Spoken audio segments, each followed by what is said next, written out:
बंगला बगीचा समस्या को लेकर वरिष्ठ इनका नेत्री मधु बंसल की तल्ख टिप्पणी। असंगत समाधान का फर्जी श्रेय लेने वाले मुख्यमंत्री और नीमच विधायक माफी मांगे जनता से।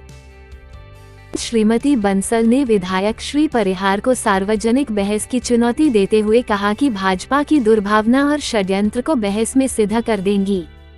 वरिष्ठ इनका नेत्री और प्रदेश कांग्रेस कार्यकारिणी की सदस्य श्रीमती मधु बंसल ने नीमच की बंगला बगीचा समस्या को लेकर भाजपा पर करारा हमला किया है।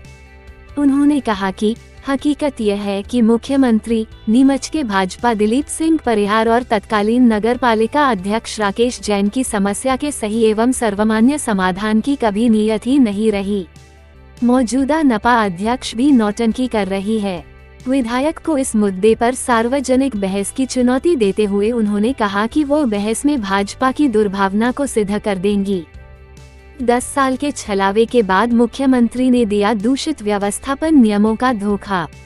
श्रीमती बंसल ने कहा कि मुख्यमंत्री शिवराज सिंह चौहान मई 2007, 31 मई 2008, 17 जुलाई 2008, अप्रैल 2009, 26 जून 2009, 17 सितंबर 2009, 17 फरवरी 2011, वर्ष 2012, 27 फरवरी 2013, 24 मई 2013 और 20 अगस्त 2013 को नीमच प्रवास पर आए थे। अगर इन तारीखों पर हम गौर करें तो स्पष्ट है कि मुख्यमंत्री हमेशा विधानसभा, लोकसभा और नगर पालिका परिषद नीमच के चुनावों से पूर्व प्रचार के संदर्भ में नीमच आए थे।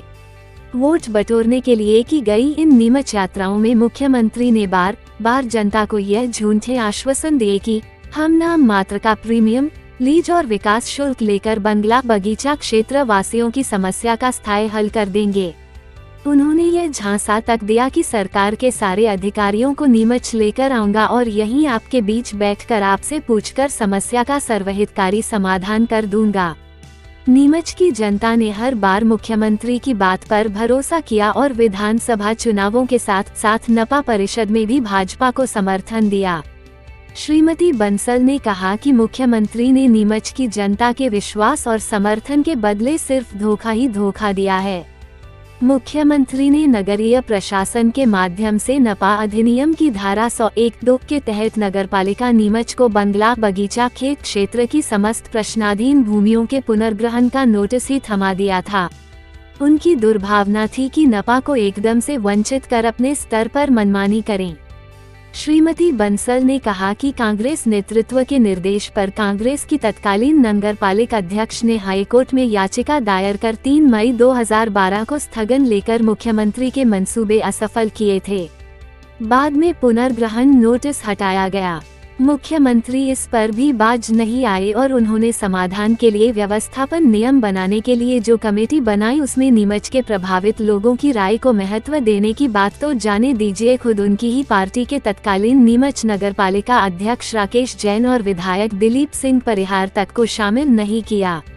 श्रीमती बंसल ने कहा कि मुख्यमंत्री शिवराज सिंह चौहान का रवैया ऐसा तानाशाहीपूर्ण रहा कि समस्या का समाधान जैसा हम करेंगे वैसा ही आप सभी को स्वीकार करना होगा। श्रीमती बंसल ने कहा कि समाधान के नाम पर वोट बटोरने के षड्यंत्र के तहत मुख्यमंत्री ने ब्यूरोक्रेसी के माध्यम से अंततः मार्च 2017 में व्यवस्थापन के लिए जैसे मनमाने, असंगत और अनीतिपूर्ण नियम बनवाए और 17 मई 2017 को मध्य प्रदेश सरकार के राजपत्र में प्रकाशित करवाकर जनता पर थोपे दिए गए हैं, उनसे समाधान के बजाय समस्या और जटिल हो गई है। उनका स्पष्ट मकसद यही रहा है कि समस्या को जिंदा रखकर जनता को झांसे देते हुए समर्थन बटोरने का खेल जारी रहे। जन दायित्व की अवहेलना कर यस मैन बने रहे विधायक और तत्कालीन नपा अध्यक्ष। श्रीमती बंसल ने कहा कि व्यवस्थापन प्रारूप में निर्धारित नियम पक्षपातपूर्ण और अव्यावहारिक रखे गए हैं।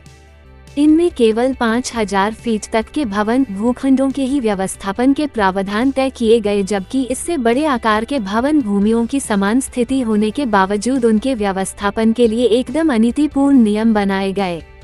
5000 फीट तक के व्यवस्थापन के तहत भी प्रीमियम, वार्षिक लीज तथा अन्य शुल्क निर्धारण में भी बिल्कुल असंगत, विधि विरुद्ध अतार्किक अलग अलग स्लैब बनाए गए हैं।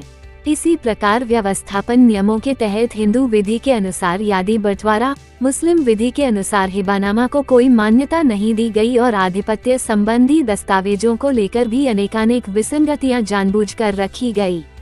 उल्लेखनीय है कि सुप्रीम कोर्ट के अनेक न्याय निर्णयों में यादी बंटवारे और अपंजीकृत दस्तावेजों पर की गई वसीयतों को मान्यता दी गई है, किंतु व्यवस्थापन प्रक्रिया में ऐसे दस्तावेजों को मान्यता नहीं दी जा रही है।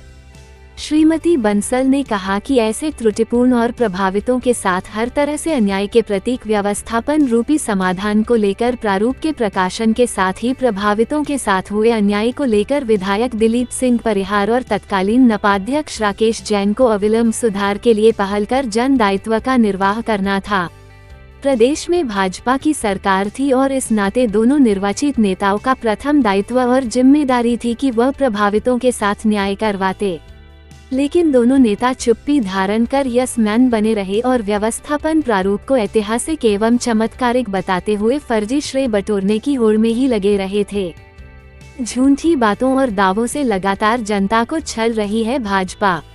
श्रीमती बंसल ने आरोप लगाया कि व्यवस्थापन प्रारूप की खामियों के कारण प्रभावित वर्ग में रोष फैलना स्वाभाविक था और अनीति भरे समाधान को जनता ने प्रारंभ से ही पूरी तरह नकार दिया था। इसके बाद 5.5 साल से व्यवस्थापन नियमों में न्याय संगत संशोधन के लिए प्रभावित जनता का संघर्ष जारी है। भाजपा ने इस पीड़ा को वोटों में बदलने की नीति के तहत वर्ष 2018 के विधानसभा चुनाव तथा जुलाई 2022 में नीमच नगर पालिका चुनाव में वादा किया था कि नीमच में भाजपा की जीत पर हर हाल में व्यवस्थापन नियमों में उचित संशोधन को सर्वोच्च प्राथमिकता दी जाएगी। जनता ने भरोसा किया और दोनों चुनाव में भाजपा को विजयी बनाया, लेकिन जनता के साथ पुनः धोखा हुआ है। श्रीमती बंसल ने कहा कि इसी वर्ष विधानसभा चुनाव होने हैं और एक बार फिर नीमच की जनता के समक्ष झूठे वादे कर वोट बटोरने की गलत नीयत के कारण समस्या को जानबूझकर लटकाते हुए जनता के बीच भ्रम फैलाया जा रहा है। इस संदर्भ में एक और विधायक बार बार यह दावा कर रहे हैं कि हमने इस समस्या का हल किया और बाकी तथ्यों का भी हल करेंगे। दूसरी ओर क्षेत्र की प्रभारी मंत्री पूरी तरह से असत्य और गैर जिम्मेदार बयान दे रही है कि यह समस्या केंद्रीय रक्षा मंत्रालय के अधीन आती है।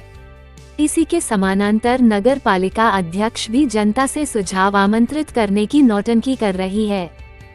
गैरत बची है तो गलती कबूल कर अविलंब व्यवस्थापन नियमों में सुधार करें। श्रीमती बंसल ने कहा कि नीमच की गंभीर समस्या को लेकर मुख्यमंत्री, नीमच के विधायक, जिले की प्रभारी मंत्री और नगर पालिका अध्यक्ष की गैर जिम्मेदारी और व्यवस्थापन नियमों के निर्धारण में की गई गलतियां स्पष्ट रूप से सामने आ चुकी है। अगर इन नेताओं में गैरत बची है तो गलती को स्वीकार करते हुए अविलंब व्यवस्थापन नियमों में सर्वस्वीकार्य संशोधन करवाना चाहिए। श्रीमती बंसल ने कहा कि भाजपा सरकार की इस षड्यंत्रपूर्ण नीतियों से प्रभावित जनता को लगातार दमन और शोषण का शिकार बनते हुए देखकर कांग्रेस अब चुप नहीं बैठ सकती। शीघ्र ही इस संदर्भ में चरणबद्ध प्रयास कर न्याय दिलाने की पहल करेंगे।